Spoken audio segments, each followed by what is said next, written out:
विवेक, पहले तो मैं ये स्पष्ट कर दूं कि बैकफुट पर खेलने जैसा कुछ भी नहीं है। हमारे आदरणीय नेता नीतीश कुमार जी ने कई बार इस बात को स्पष्ट किया है। हम लोगों ने भी कहा है कि मंत्रिमंडल का विस्तार कब करना है, किनको कैसे शामिल करना है, नहीं शामिल करना है, यह सब प्रधानमंत्री का विशेषाधिकार है, उनको ही तय करना होता है।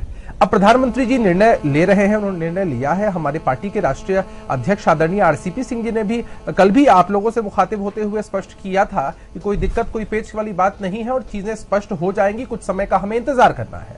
अब यह है ना कि जनता दल यूनाइटेड की तरफ से कभी भी अगर आप ये समझिए कि हमारी मंशा ऐसी होती कि हम एनडीए को जरा भी डिस्टर्ब करना चाहते या बार्गेनिंग करना चाहते, जब पहली ही बार उस वक्त निर्णय लिया गया, पार्टी ने अपने हिसाब से, उस वक्त के तत्कालीन राष्ट्रीय अध्यक्ष आदरणीय नीतीश कुमार जी ने अपने हिसाब से निर्णय लिया, हमने बाहर से समर्थन किया और बहुत अच्छे से समर्थन किया। 2 वर्षों में कभी भी आपने नहीं देखा होगा कि केंद्र सरकार जरा भी असहज जनता दल यूनाइटेड की वजह से हुई है। अब परिस्थितियां बदली हैं। हमारे नए राष्ट्रीय अध्यक्ष आदरणीय आरसीपी सिंह जी ने वार्तालाप किया है, वो किसी निष्कर्ष तक पहुंचे हैं, जो निष्कर्ष बहुत जल्दी आप लोगों के सामने चला आएगा। फिर चीजें और स्पष्ट हो जाएंगी और ठीक हो जाएंगी और अच्छी हो जाएंगी। इसमें कोई चिंता वाली बात नहीं है। कहीं से कोई इसमें त्रुटि खोजना चाहे या कोई इसको दूसरा एंगल देना चाहे तो ये उचित कहीं से भी नहीं है हमारी तरफ से। ललन बाबू इस रेस में कहां? ललन बाबू का भी नाम चल रहा था, ललन बाबू कहीं नजर नहीं आ रहे। देखिए, मीडिया की तरफ से कई बार कयास लगाए जाते हैं कि किस दल से कितने लोग शामिल हो रहे हैं, कौन कौन शामिल हो रहे हैं, क्या सब चीजें हैं। तो मीडिया ने का काम है कयास लगाना। विवेक जी, मीडिया कयास लगाती है। नहीं, आरसीपी साहब ने जो कहा था, जिन सीटों की डिमांड की थी, कितने नंबर्स भी बताए थे उन्होंने आंशिक तौर पर, उसी पर बातचीत हो रही है। मीडिया ने कुछ बताया नहीं, आप ही लोग के कहा हुआ है जिसे हम चलाते हैं।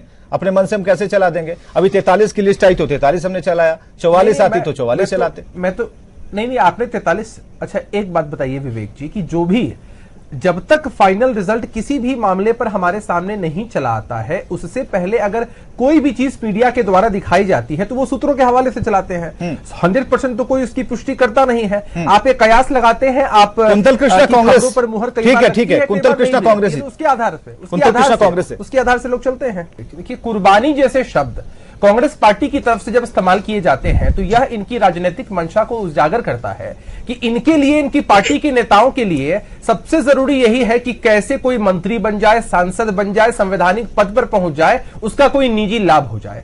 ठीक, प्रोफेसर संजय साहब ने कहा अभी कि राजनीति में कुर्बानी जैसा चीज कहां होता है। राजनीति में जब कोई इंसान पांव रखता है तो उसको यह मानकर चलना चाहिए कि उसने अपना जीवन समाज को समर्पित कर दिया और सामाजिक कार्यों के लिए ही लोग राजनीति में आते हैं। तो कुर्बानी जैसा कोई शब्द नहीं है। जनता दल यूनाइटेड पर इतने सारे आक्षेप ये लगा रहे थे, जरा सोचिए कि जनता दल यूनाइटेड की मंशा में कहीं भी खोट होती तो 2 वर्षों से केंद्र की सरकार चल रही है। भाजपा को हमारा समर्थन है, पूर्ण समर्थन है और हम एक अच्छी सरकार केंद्र में भी चला रहे हैं और प्रदेश में भी चला रहे हैं। विवेक, 2 मसलों पर चर्चा की हमारे कांग्रेस के साथी ने। इन्होंने कहा कि हमारी पार्टी या भारतीय जनता पार्टी के संविधान में तब 2019 और 2021 के बनिस्बत क्या फर्क पड़ा है। मैं इनको जवाब देना चाहता हूं। हमारी पार्टी के संविधान ने हमको समाजवाद की सीख दी है। जेपी लोहिया और कर्पूरी जी की विचारधारा पर चलने वाली पार्टी है, नीतीश कुमार जी की विचारधारा पर चलने वाली पार्टी है, जिस पार्टी को इतना प्रेम बिहार की जनता से मिला है। हमारी पार्टी के संविधान में यह नहीं है कि हम बार्गेनिंग करें और उसके बाद साहित्य काफी अलग रहा है आजकल पढ़ रहे हैं। सुन लीजिए अभिषेक, ये लग रहा है आजकल साहित्यिक बात आप बहुत कर रहे हैं।